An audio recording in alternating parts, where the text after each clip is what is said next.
जितने दिन asset use हो रहा है, ठीक है, उतने दिन का डिप्रिशिएशन लग जाता है, लेकिन हमेशा ओरिजिनल कॉस्ट पे लगेगा, ठीक है। अच्छा, अब अगर हमारे पास कुछ डेटा इस तरीके से दिया हुआ है, ये भी डिप्रिशिएशन पर एनम है, और हम लोगों को बोल दिया है कि डिप्रिशिएशन रेट निकालो, तो हम लोग निकाल सकते हैं। मतलब नॉर्मली देखो, बड़े क्वेश्चन में तो देगा नहीं, कुछ एमसीक्यू वगैरह में पूछ सकता है। डिप्रिशिएशन रेट कैसे निकाल सकते हैं? Amount of depreciation per annum, ठीक है, divided by cost of asset into 100। मतलब ये वाले क्वेश्चन पे ट्राई करके देख सकते हैं कि मेरा अमाउंट ऑफ डिप्रिशिएशन आया 9000, कॉस्ट ऑफ एसेट था 1 लाख, तो 9000 डिवाइडेड बाई 1 लाख इंटू 100 कितना हो जाएगा? 9% हो जाएगा। तो 9% करके देखो, 1 लाख पे 9000 करके ही आएगा, ठीक है। तो अगर कभी डिप्रिशिएशन रेट निकालना पड़ा तो हम लोग इस तरीके से डिप्रिशिएशन रेट को निकाल सकते हैं, ठीक है। अच्छा, अब जैसे कि देखो यहाँ पर एसेट का वैल्यू 1 लाख, ठीक है, पहले साल डिप्रिशिएशन कितना लगेगा? 9000, हर साल सेम लगेगा, तो एसेट का वैल्यू 91,000, फिर कितना लगेगा? 9000, एसेट का वैल्यू 82,000, ठीक है। तो इसे हम लोग बोलते हैं कॉस्ट, इसको बोलेंगे डिप्रिशिएशन। और ये जो 91,000 है, इसको हम लोग क्या बोलते हैं पता है? ये 91 या फिर ये 82, इसे तो डिप्रिशिएशन बोलेंगे, ठीक है। और ये डिप्रिशिएशन, हाँ बोल। ম্যাম ওগুলো अरे হচ্ছে মানে কারেন্ট ভ্যালু हाँ, মানে इसको करंट वैल्यू, ठीक है, इसका एक नाम है, ये देखो, इसको हम लोग बोलते हैं রিটেন डाउन रिट ভ্যালू। हाँ, रिटर्न डाउन वैल्यू, और एक नाम भी होता है, क्योंकि कभी क्वेश्चन में कुछ भी बोल सकता है, बुक वैल्यू, ठीक है, बुक वैल्यू भी बोलते हैं। मतलब यही बैलेंस शीट में दिखेगा ना, इसको इसीलिए बुक वैल्यू, या बैलेंस शीट पे दिखने वाला वैल्यू, उसी को बुक वैल्यू बोलते हैं। बुक वैल्यू का मतलब value appeared in book of accounts, in books of accounts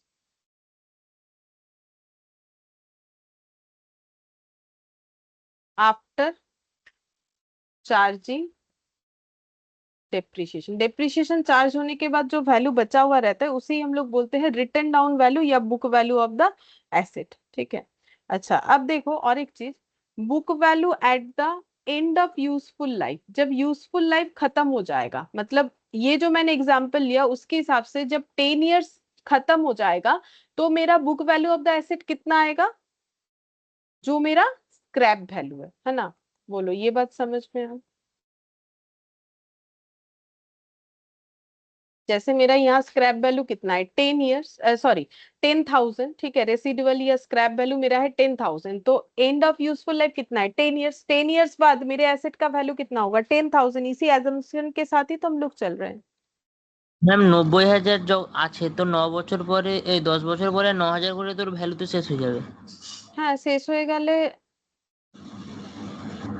value কিছু থাকবে না বলছো? 10 বছর পর 90, 10,000 থাকবে তো, 1 লাখের উপর 9,000 টাকা করে, 10 বছরে 90,000, 1 লাখ থেকে 90,000 বাদ দিলে কত পড়ে থাকে? ম্যাম 10 বছরের তো লাইফ। হ্যাঁ, তো 10 বছরে করো না, 9,000 টাকা করে ডেপ্রিসিয়েশন কত হয়? হ্যাঁ বুঝতে পেরেছি, 90 মানে 10,000 টাকা থাকবে এখনো। থাকবে তো। হ্যাঁ। तो book value at the end of the life कितना आ रहा है?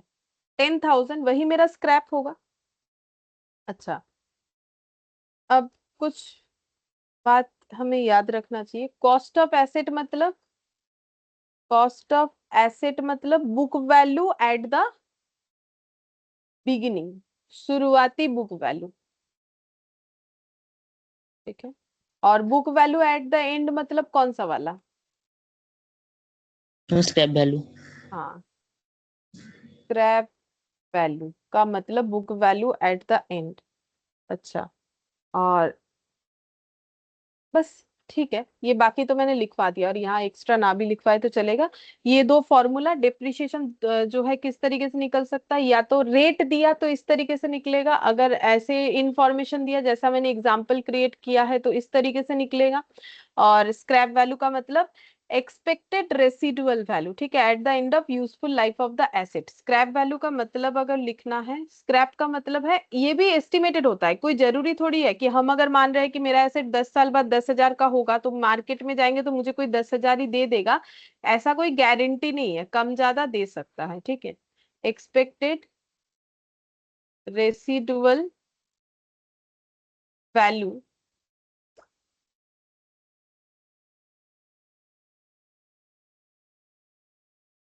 At the end of useful life of asset. At the end of estimated useful होना चाहिए, एस्टिमेटेड, वो भी एस्टिमेटेड ही होता है, सारे चीज एस्टिमेटेड होते हैं। हमें क्या पता कि भाई कितने दिन मशीन चले, हम लोग तो एक अंदाजा लगा लेते हैं कि हाँ भाई इतना दिन चलना चाहिए, अब उससे कम ज्यादा चल सकता है, ठीक है। अब एंट्री क्या होता है डिप्रिशिएशन के केस में, अब ये एंट्री जो लिखवा रहे हैं ये सारे केसेस में यूज हो जाएगा, चाहे कोई भी मेथड हो, ठीक है।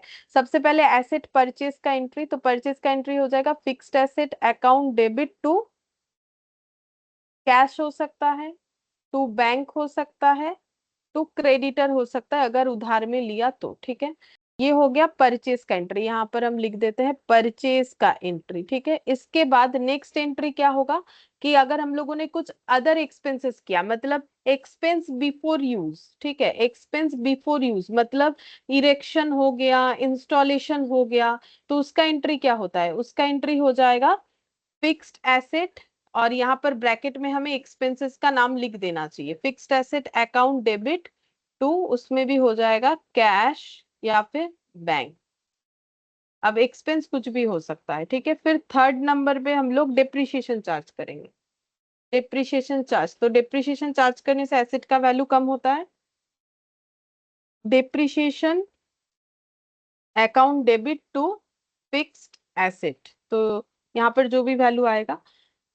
फिर उसके बाद फोर्थ नंबर में डिप्रिशिएशन को चार्ज करना पड़ेगा पीएल में, ठीक है, तो पीएल में डिप्रिशिएशन क्लोज हो जाएगा, तो एंट्री क्या होता है PL account debit to depreciation, asset लिखते रहते हैं, PL account debit to depreciation, ठीक है।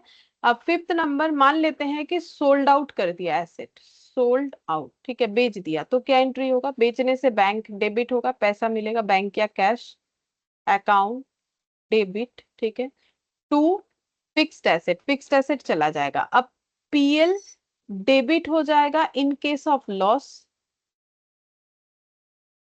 ठीक है, और पीएल क्रेडिट हो जाएगा अगर मेरा प्रॉफिट हुआ, इन केस ऑफ प्रॉफिट, दो चीज एक साथ नहीं होगा, ठीक है, या तो प्रॉफिट होगा या तो लॉस होगा, तो मोर और लेस यही सारे जो है एंट्री हमें पुट करना होता है, ठीक है। अब इसके हिसाब से हमारा लेजर भी बन जाएगा, तो हम लेजर भी दिखा देते हैं यहाँ पर, फिक्स्ड एसेट का अगर लेजर बनाना पड़े, मेनली फिक्स्ड एसेट का ही हमें बनाने के लिए देगा, तो सबसे पहले परचेज का एंट्री हो जाएगा टू कैश, ठीक है, परचेज टू कैश एक्सपेंस, उसके बाद by depreciation, by balance CD,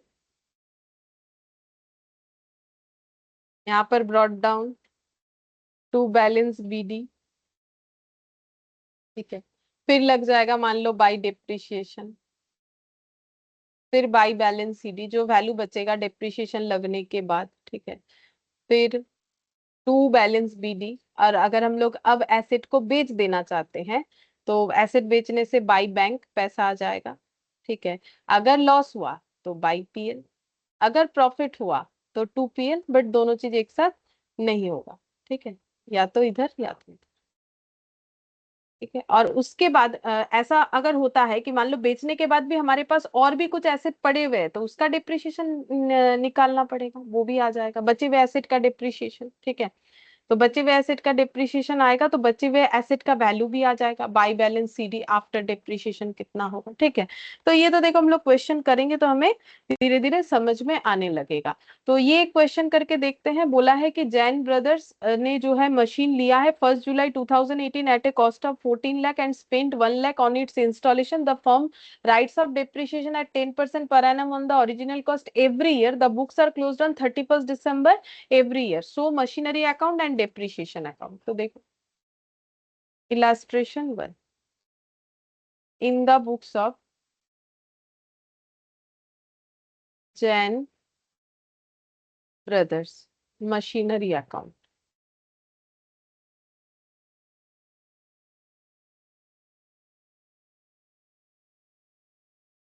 machinery account सबसे पहले यहाँ पर देखो, डेबिट क्रेडिट पहला क्वेश्चन है तो हम दिखा देते हैं, लेकिन इसके बाद से हम लोग इतना फॉर्मेट नहीं करेंगे, नहीं तो टाइम चला जाएगा।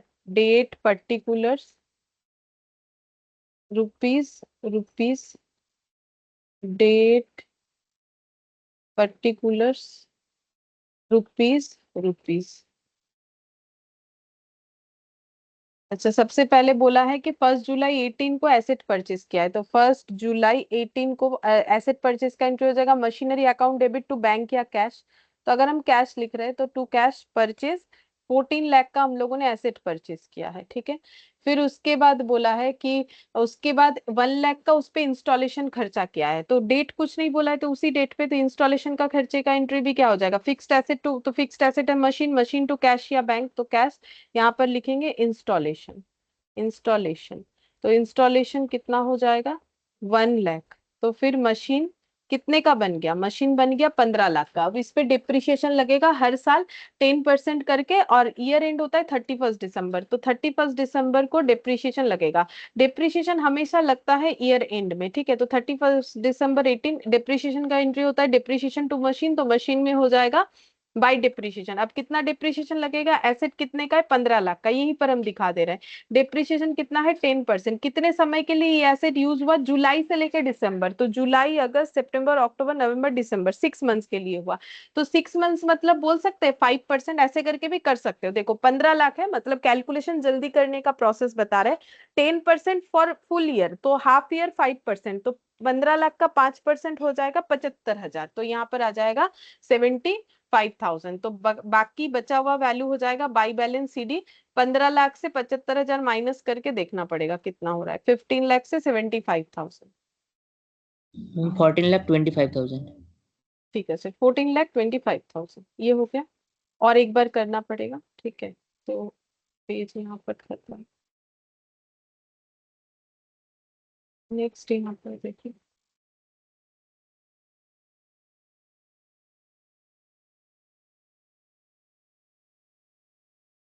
यहाँ पर 1 जैन, क्योंकि देखो ये दिसंबर में खत्म हो रहा है, तो जैन टू दिसंबर वाला जो है फाइनेंशियल ईयर है।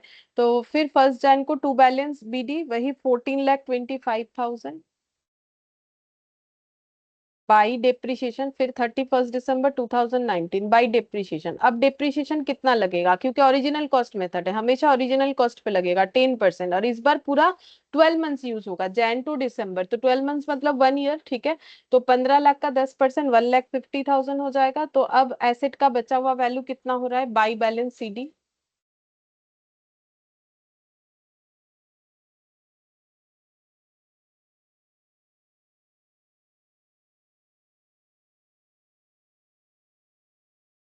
बोलो कितना हो रहा है। और एक डिप्रिसिएशन अकाउंट बनाने बोला है, वो भी बना लो।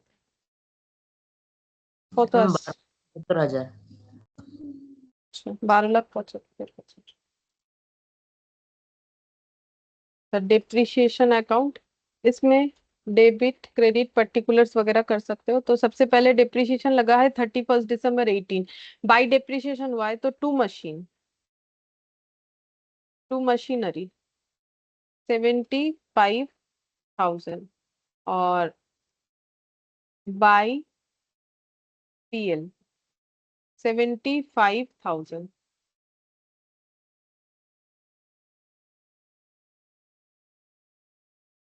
फिर यहाँ पर 31 दिसंबर 19 को लगेगा डिप्रिशिएशन टू मशीन,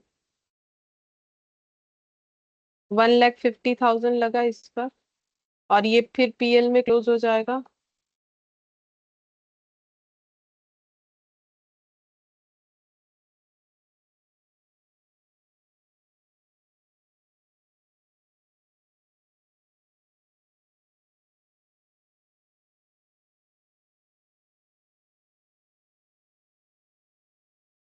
ठीक है, तो ये वाला हम लोगों ने किया। अभी बहुत ही छोटा छोटा क्वेश्चंस जो है रहेगा इसमें, ठीक है। मेन क्वेश्चंस थोड़े बाद में ही हमें मिलने वाले हैं, अभी नहीं मिलेगा, ठीक है। आज जो समय इसमें इतना ही कर पाएंगे हम लोग, बाकी नेक्स्ट क्लास में ही करेंगे।